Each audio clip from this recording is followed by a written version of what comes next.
من بد کنم و تو بد مکافات دهی. او خواندید با یا چملک یعنی دون جوان پای پوچمونو با چو چین میکنم که حرام خوری میکنه شما. روزبک تیاری طبیعی او خیلی الان تو پاودو وای میشه بلوگر. ما 5 نفر گروه عرب شو من تایسون کاری کرد رکورد زد. این کینو رو ما یک کروی کردیم همه گوش کردم نفهمیدم. در یک ماه چقدر مبلغ به دست می‌آورید؟ 333,000 گوش که با کامپیوتر دادن. اقدامی خوبه. همه قشنگ می‌دونستیم که ایسا ما خونه خریدن و ماشین خریدن گشتن سر کردن. هوب دوستان عزیز این برنامه رو از کانال شهاب‌الدین یتیموف تماشا کنید و حلاوت ببرید. چیست برای شما شهاب‌الدین یتیموف در سالن یوتیوب. نشر دیوی برنامه در کلور است و این روز با یکی از چهره‌های شناخته ویدیو کنفرانسش بگم. بله خوب دوست مراد شریپوف یا چملک یعنی دون جوان.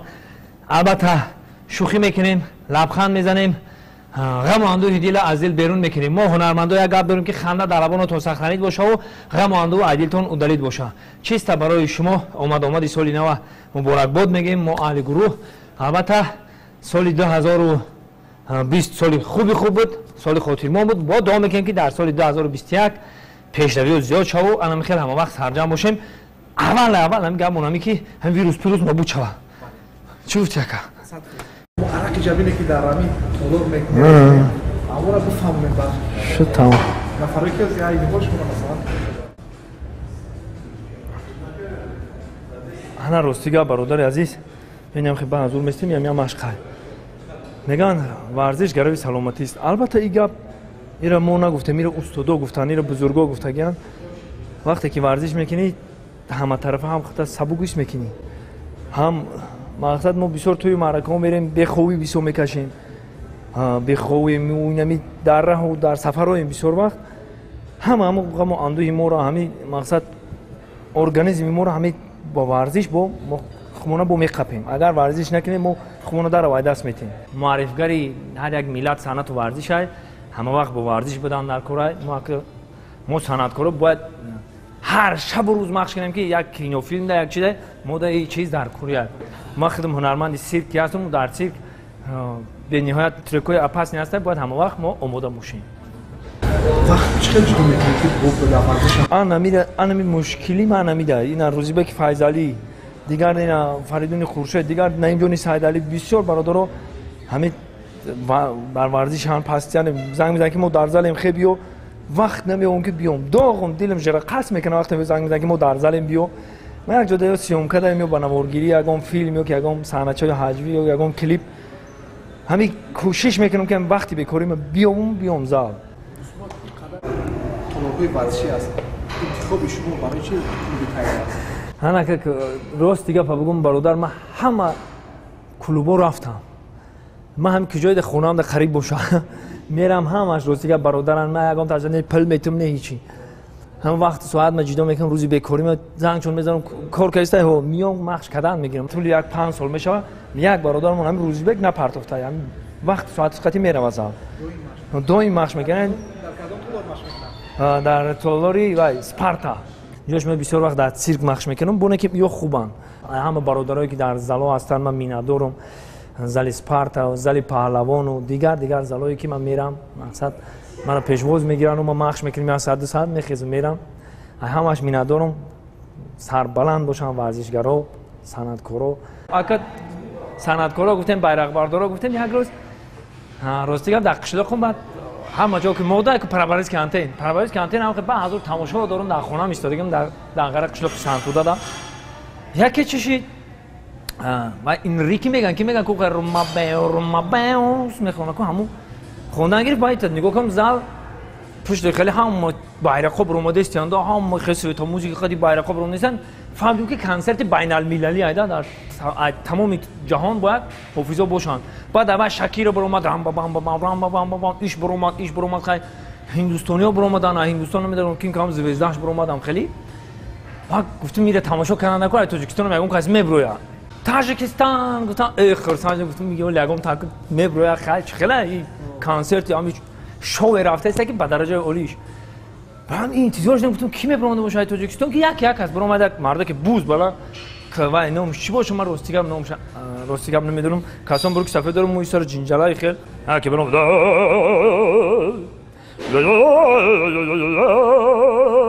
گفتم آه بچه یک کیک بود همین اومدم پیش آمدن گرفت همین قبوش میکنم میگم چی گفته باش همین راستی گپ ده گفتم من توجیکم باید بدونم که چی گفته است مردکی گپ همین گوش کردم نفهمیدم یا که گیزه میشن باز اونو میزنن گفتم این هم یک البته همین معرفگری توجیکی که بردیانش در اونجا نه که همین گوش کردم راستی گپ نفهمیدم که چی گفت که جای میرم یارو برادرامون بسیارن ما شکرانه وطنی آباد میکنیم که در وطنی آبادمون خیلی جای پیشرفته در استراحت کردم ورزش همه وقت صنعت ورزش یک جزء هستند که در دنیا دولت معرفی میکردگیان خب دستپوشک‌های بوکسی رو نمود زیبایی ورزش رو و دستپوشت در پیش یکی از رازگران ما نورالله علیف روز 25 دکبر برخوردی یک ورزشگر دیگر و میدان میبره و نورالله علیف چی تمام میبره؟ ما دعا میکنم که همه وقت بیرق ما را سری بلند نمیخواد تاجیکا بردارن ان شاء الله ما میدونیم که تاجیکا میتونن تاجیکا ما تاج دولتاییم ای دستی ما همه کار می اولش خدا آخرش خدا با پیش تمرینات ما همین یکی هم خیلی با سری بلند به وطن بر بگردی برادر خب والله تمریناتی دستور دونجوان باشه گفتم میتونه با روزبک فیضلی که بعد شما میتونه که همون نفر یعنی در این برنامه باید اشتراک کنه البته چرا نه روزبک تیاری طبیعی انا خیلی کو مارش میکنیم 5 سال شد کو رنگ ما مارش کردم میتونی گفت به دستین هوب نه روزبک هم با قوت مقصد که همین قوا میتوادم سیل میتوادم ده همین ورزش یوخی برای همین همه وقت با ورزش باشم برادرای ما اشتباهی که گفتم ورزش برای سلامتی است خنده هم درست آدم رو لیچنی میکنه همش جایی کلام نکن زنده باشین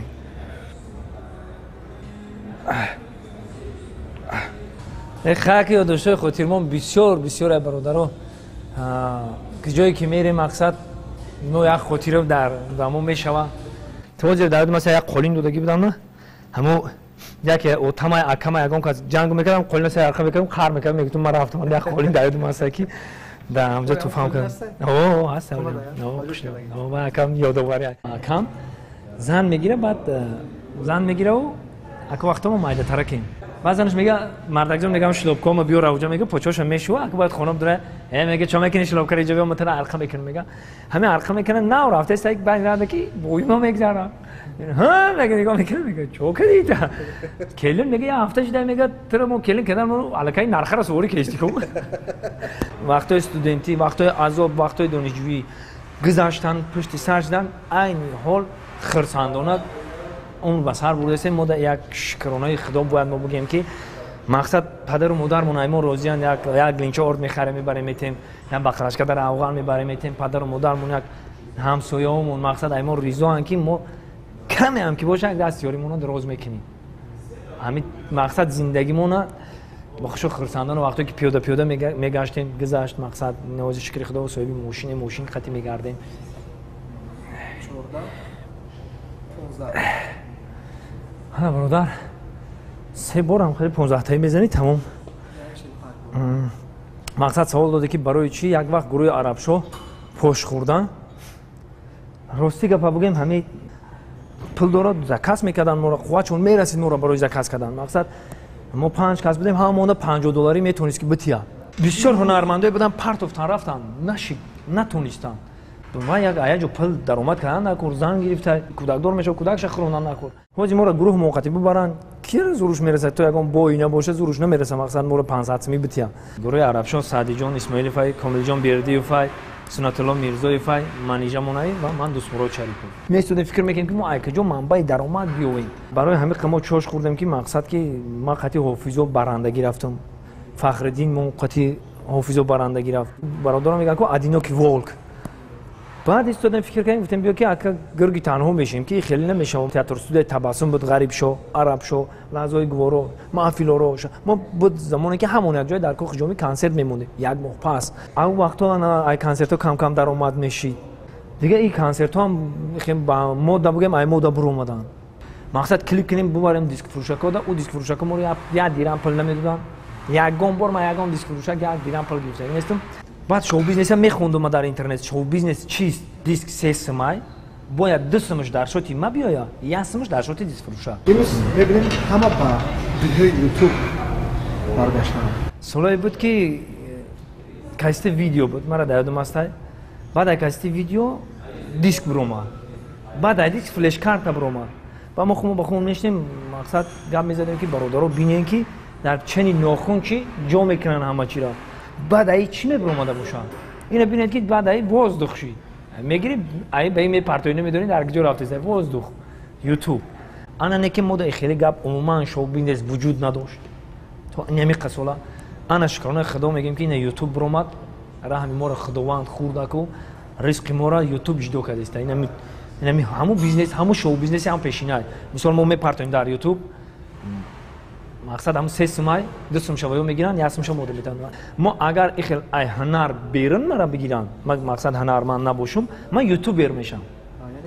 او یوتیوبر من یوتیوبرم مقصد همین یوتیوبم نه چیزی که خدمت چیزی که اینا است خدمت امور میکنم من یوتیوبر میشم یعنی حق مؤلفی همو کار اختتام انا که دیگه آدم را گرفتم جمع کردم یک از جنگ شده جنگ وایرسیون که میکنم یک از داشنم داد وایرسیون که میکنم یک کاری چی شد وای همش جمع میکنم یک بلاگ میکنم میپرتم اون بلاگر میشم بلاگر دیگه چه یوتیوبر دیگه چه همون خیلی هنرمند ما چیز میگیریم هنر خمون میگیریم در کانال خمون میپرتیم مردم رو پیشنهاد میکنیم هنرمون رو نشون میدیم ایده یوتیوب ساختن شما کی رو دگه ایده را من راست دیگه ازبکستان یاد گرفتم ما ازبکستان توی رفتیم با آقای مهربان روشن و دیگه برادر شهر سینه بود کجا بود رفتیم بعد نگاه میکنم اکتورها جیب قطی میآیند اکتورها که برابر ما برآمدگان با جلار میگن و دیگه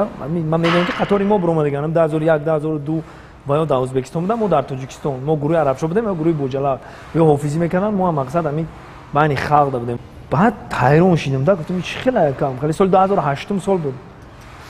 بعد اول اومدم من خدمت رفتم خدمت اومدم با هموچین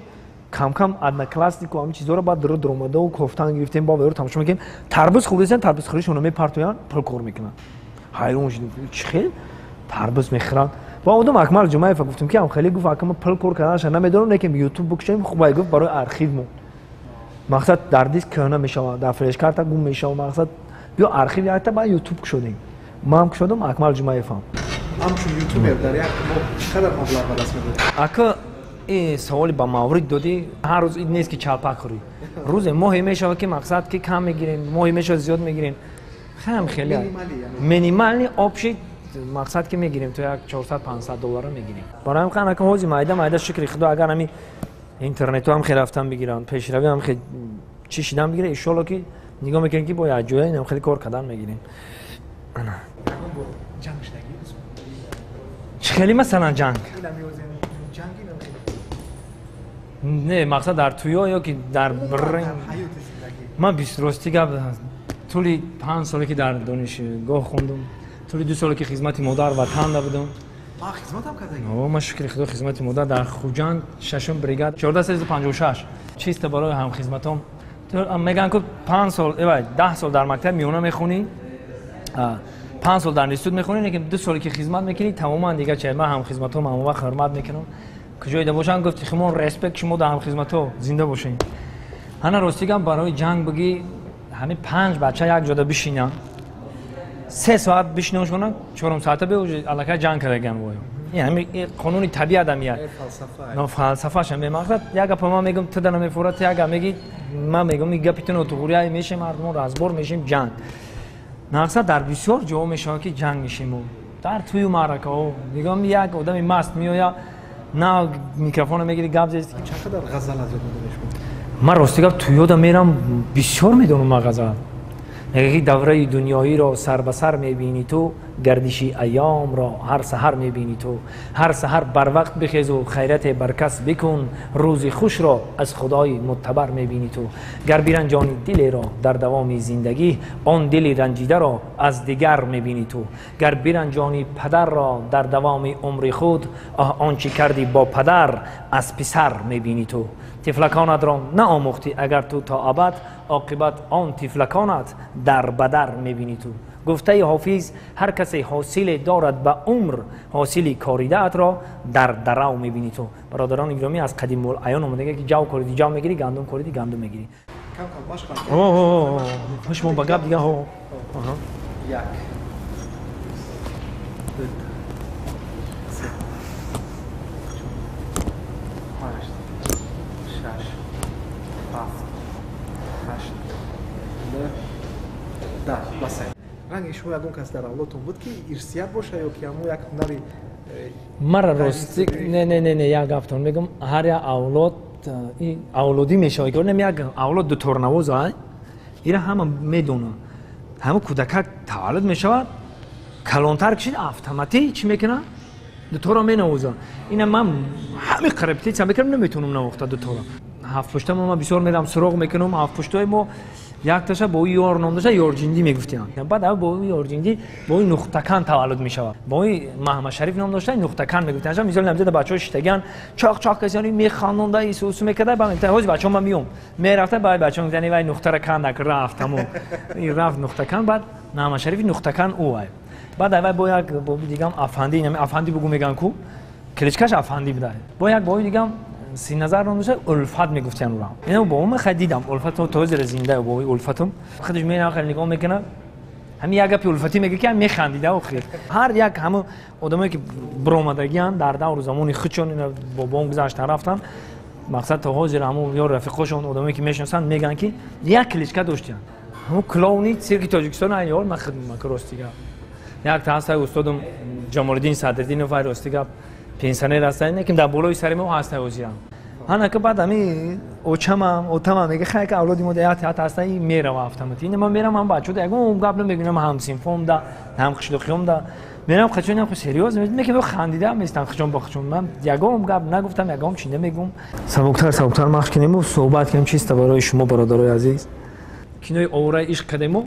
واسه میگم و اما کی میمونه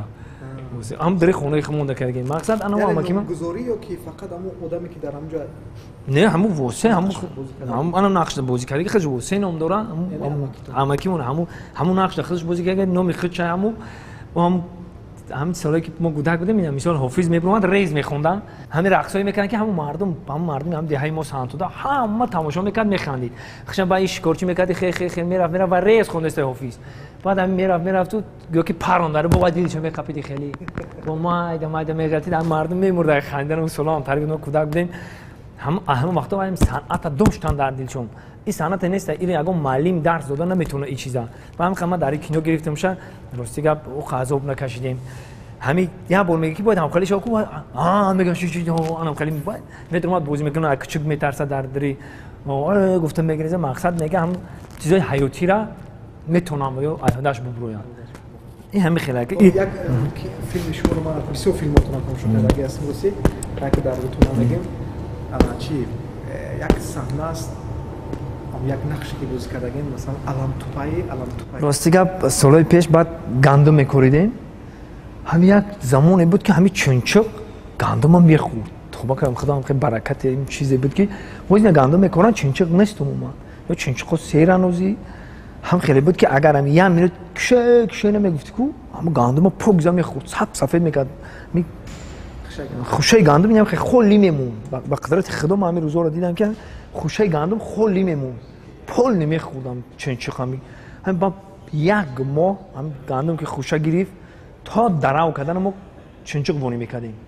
قتیلاک میکردیم خیلی جرانگ پرانگ ها بچه همه که دورم استیگا گنگایو میگه قتیم سخت آشنا اگودکی از جای کارون شدگیم هم گنگی دونایی که و مقصد تربوز میکردن پلک میکردن ما شام میرفتیم میدیدیم ای گنگای کو نمیفهمید میرفتیم میدیدیم بعد پوچیلج میگاشتم پای پوچمونو با چو چین میکرد میومد میگفت دیزدگی پای پوچرت با چو هم چین میکرد با هم گنگی عمری بود بعد جنگ شدیم مردمون چیکار دک خام قتی گنگ بالا رفتیم جنگ شدیم با گنگ خرکت رفت های او طرف شیشت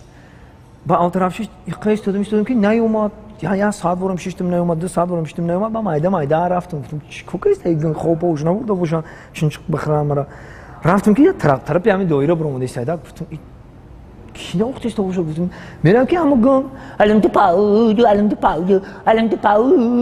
پاودو گفتم وای خوندش تا یاد تو گفتم بخاطر خدا با اون بچه‌ها نقل کردم من میره کی میگم توقمون باین خونه باور نکردم بعد چند بار خیلی دیگه دیدم که هم توقممون باید میخون باور میکنی خودش به خودش چیزی میگفتم غرغر کرد با وقتی که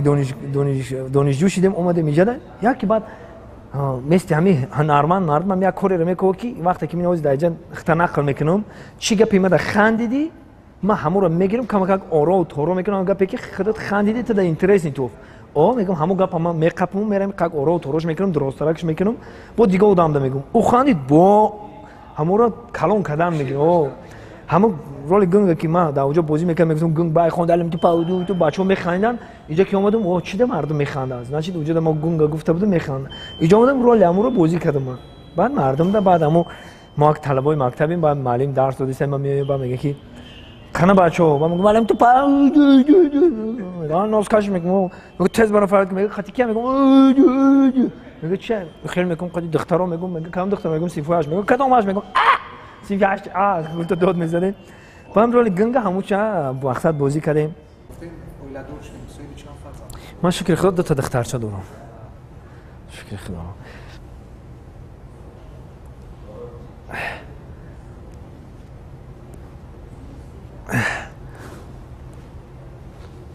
خب امو постановкой кадр امو постановкой فیلم چقدر در مثلا چقدر در مو یک دو بوده مثلا نه انا که راست دیگه پا بگم این کینو رو ما یک کروی کردگی میخوام بگم با گفتم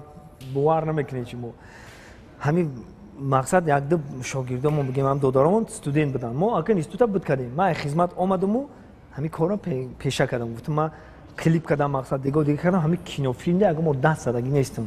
کینو فیلم ما باید که اخ ما بس انجام گفتم که چیه همین با خونمون رفتیم ما هم برادرها رو دام دری خونمون جمع کردیم قشلاق داکی ایجاد شرایط نداشتم اونجا به وقتا سویت پید نبود دیویژو گاتاش میوارد چیزی که میگفتم میوردم برای من هم سینفوم هست هم قشلاقی هم هست هم چیزی بگم تلویزیون بگم از من تلویزیون تشکیل میکنن چیزی که بگم گپم قطعا بعد هم مردمی سانتو دا سانا دوست داره ما که برام همش دقتی مانده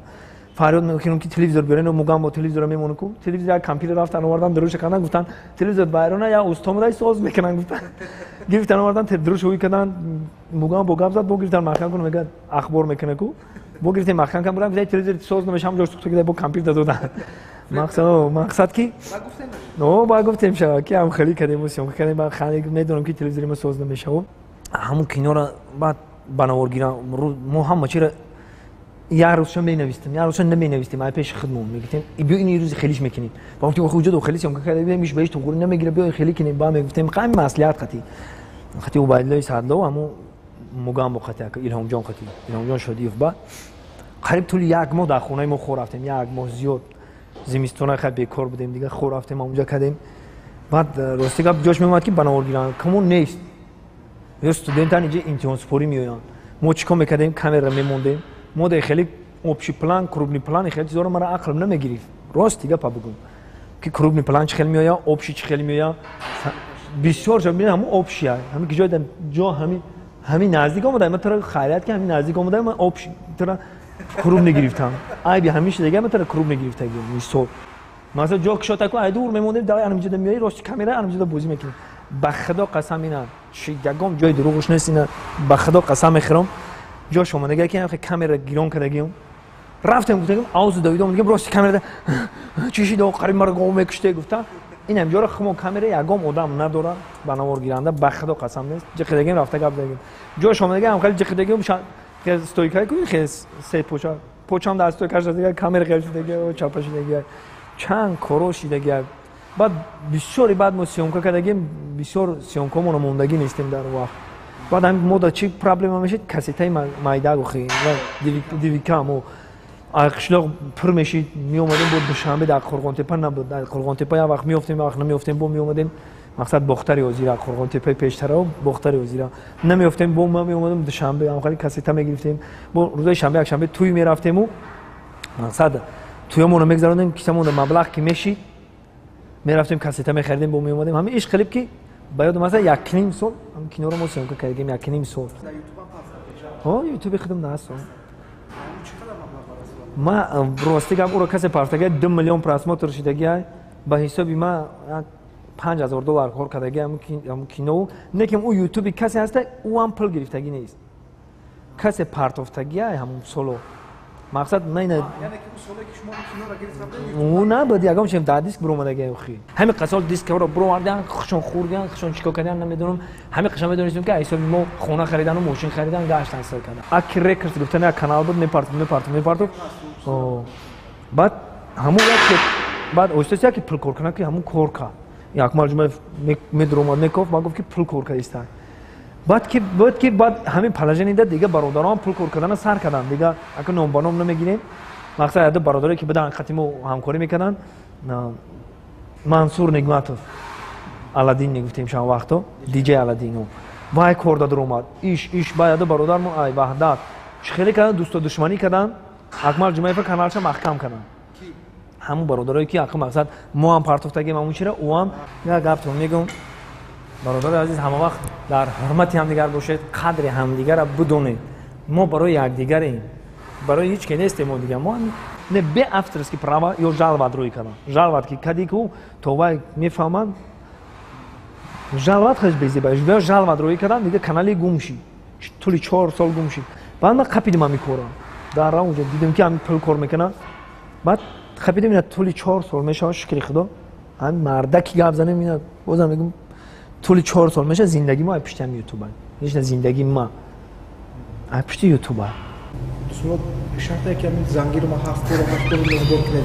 خب دویر هم نفره که بسیارتر کامنتور هم میرسن چی بزنید همین من تایسون کاری کرد رکورد زد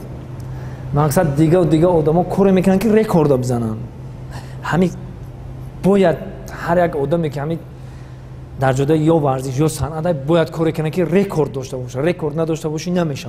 باید رکورد بزنی چیزی باشه که ای همه بسیار باشه در اینستاگرام چقدر پادکست دارید 333,000 باشه میخواد 333,000 خب از چقدر مبلغ میده راستی که اینستاگرام مبلغ نمیده فقط رکلام کرده میتونیم مقصد یعنی از روی رکلام مثال که وای انیق نیست اینا پیش کارانتینو بود فرمولا 55 دیگه اش رکلام میکنیم پول خوش میدادن مون 5000 6000 میدادن طول یک ماه رکلامش میکردیم امروز که در برنامه در تولور اشتراک داره نه برنامه ما را شما چقدر رکلام میکنید با چقدر مبلغ برنامه شما را که ما صنعتکارا دو بپلا یکم وش نیست 100% خب چی گفتن این دایره برنامه ما فکر میکنم که به حد اقدام خوبه این یک برنامه که شما گرفتین هر یک هنرمند میتونه درد دلش بگه هر یک ورزشگر میتونه درد دلش بگه این خوبه هر یک مقصد مخلصا نیستن روبروی هر یک هنرمندی که دوست داشتن روبروی هنرمندشون میستن و تماشا میکنن چیسته این برنامه هست که به نهایت مده پسند اومد زنده بشه خب بعد از میتونن حسابا که همین برنامه راش استوریز میکنن ها البته چون استوریز پرابلم نیست ما به خدا قسم مالی بر استوریز ما بدرو هم ملورا کردگیم هم آدمایی که مقصد چی میگن با قول او میگن که حرام خوری میکنه شما بازی بردوگ مونده حرام خوری میکنه او را میمونم نمی آدمی هستن که من نمیشناسم چون می نویسن در واتساپ هم که اکا بر استوری و استوریز میکنم شون استوریز میکنه یگام پرابلم نیست که همون را که استوریز کردی او قدری تو را میدوند یک ویدیو تا با کلاس میمونه همین آدم با آدم زنده یوخی ما قطعیت قاری باشم تو مرا بگیری چور نکنی من تو را بگیرم چور نکنم تو مرا تماشا نکنی من تو را تماشا نکنم چی و یگام وایش نیست یوخی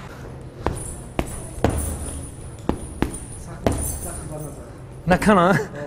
یک از در کامنتر نوشته که دوست مراد خودت معنی نداره که من روی خاطر کامنتریات میدرم آخه من نباشم کیو در تا کامنتر می نویسه این یک فلسفه شو فکر کردم میگه خودت معنی نداره که من کامنتریات اینترنت میدرم آخه وجود حقارت می نویسم من میدونم بسیارش میگه که ناکرده گناه در این جهان کیست بگو، آن کس که گناه نکرد چنان زیست بگو. من بد کنم و تو بد مکافات دهی، پس فرق میان من و تو چیست بگو. آخه من بد کردم اینا، تو در کامنتر می نویسی اگه پی بدی دیگه نوز نچی تا ایمه بدتری که تا ایمه به نیستی، نچی به باشی یک نصیحت میکنی که این برادرم کارت خطا ها، میگم اگه تاش نمیگه که برادرم کارت خطا اول میبینی انسان داشنو میکنه بعد نگه تا مرد سخنی نگفته باشد ای به هنرش نگفته باشد. همین من ایم کامنتر که هم می‌نویسم من اون آدم الکی میدونم که چند آدم ایو کی ایو چی ای نگه من آدم از وزن گپ شما اونجا میفهمم. خب در برنامه نوبتی بگذار شما دعوت کنید کی را میخوندید؟ خیلی البته اونجا در وعده کردیم که روزبک آماده باش در زل همون خودت مخش میکنی که زل اسپارتا میاییم چیستا برای خودت شما میرین ها؟ البته میریم. همه برادرای تاجیک سربلند باشن، چه خیلی گفتیم خنده در لبانتون سخرانید باشه و غم و اندو عدیلتون عدالت باشه. راستی ما چه خیلی گفتیم که فنده میگیم ما به نهایت سست بود. همین مکتب میونه رو به نهایت سست خوندیم. همین کم ترک هنر که داشتیم ما رو دیده بودن در خشدیلون و در چوجه زرین و در دیگه جا ما رو کشیدن آوردن گفتم بگیریم بخونید. ما چیز یاد گرفتیم در دانشکده صنعت تاجیک یاد گرفتیم. استادا ما میندارم همین قشنگ میگم که یگم استاد نیست که مرا درس نداده باشه، همشون میدونن استادا همه تا دوست میدارم. استادایی هستن که مرا هم دوست میدارن، من خاطرم استاد جانو زنده باشن. همین هاشم گدا سر کدگی تقریبا راضی قربانی صابیر سعادت عزیز و عبدالمومن شریفوف بابا سعید یتیموف تمام استادایی که هستن در سینما شما میبینید همش مرا درس گفتگان، درس آموختگان، نطق صحنه، مهارت صحنه، حرکت صحنه، تمام چیزا مرا آموختگان. من میندارم استاد سربلند باشه. تا کی تو با گذشتگان مینازی، با رودکی و با حافظ شیرازی، وقت از سر منبر آزادی سخن خیام دیگر یا حافظ دیگر سازی. مقصد که یک زمانی هست که باید بسازی دیگه. ما استادامون زور بودن گفت خب ما بشینیم نمیشه، ما باید شاگردای باید که باشیم، باید ما کوشش کنیم، تلاش کنیم. بازم بزرگان میگن که آشنایی میبرد ما را به پیش آشنا، آشنا باشی بیا هر لحظه پیش آشنا. در کشاید آشنا از در آید آشنا، آشنا را آشنا کرد خویش آشنا. آشنا چون یک برادر زود باور می شود، آشنا بسیار باشد دل منور می شود. کینه چون سنگی ملامت کنده خود جر می شود، آشنایی از همین جا بین ما سر می شود. دوست باشید، آشنا باشید، عاشق زندگی باشید. باقی پناه همت به خدا. میگه که هر کی ما رو یاد کرد ما هم عقل داریم، کم کم رو یاد میکنیم. همه وقت در یاد همدیگر باشید. میگه دوست آن باشد که گیرد دستی دوست، در نشیب و در کتل و در سپوسک. همه وقت قدر همدیگر رو بدونید، سربلند باشید. خب سلام باشید. خیلی فکر میکنم که با دوست مراد ما در یک برنامه یعنی در طولاب نمیتونیم که اون چیزی که سرگذشت این نفر است و شما داده توانیم و من بعد از 5 یا 6 یا 10 برنامه با دوباره یعنی با اتای دوست مراد ما با تالار ورزشی تایگر میگوییم و اینجا با اون نفر با صحبت خود رو ادامه میدیم. زنده باشم. دوستی پاینده بود.